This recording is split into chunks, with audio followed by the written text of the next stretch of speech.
Pole येत आहेत, महायुती निवडून येणार, महाविकास आघाडी निवडून येणार, अशा सर्वांमध्ये सध्या काय विश्वास वाटतो तुम्हाला? नाही, ह्याच्यामध्ये ही निवडणूक ही महाराष्ट्राच्या अस्मितेची निवडणूक होती.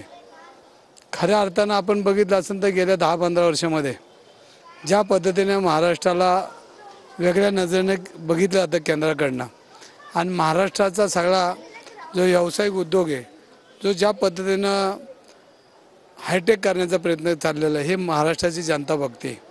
आणि त्याला उत्तर म्हणून आज ह्या निवडणुकीत महाविकास आघाडीच्या बाजूने हा निर्णय लागेल, हा माझा विश्वास आहे. शेवटचा प्रश्न विचारतो, कसब्यामधून रवींद्र धंगेकर किती मताधिकांनी निवडून येणार आणि निकालापूर्वीची काय विजयाची तयारी सुरू केली का? नाही, विजयाची तयारी मी हुराळून जाणारा कार्यकर्ता नाही आहे. कारण निवडणुका या लोकशाहीने परत परत लढवायच्या असतात. निवडणुका जिंकल्यानंतर एक नम्रपणाने तो स्वीकार करायचा असतो आणि जनतेने ते दिलेलं आपल्या पाठीवर ओझं असतं आणि ते ओझं आपल्याला पुढे न्यायचं असतं. म्हणून ते विजय त्याच्यासाठी असतो, तो हुरळून जायचा नसतो, तर तो नम्रपणाने स्वीकारून ते काम करायचं असतं. कॅमेरामॅन सुशांत राऊत सोबत लक्ष्मण जाधव, टीव्ही 9 मराठी, पुणे.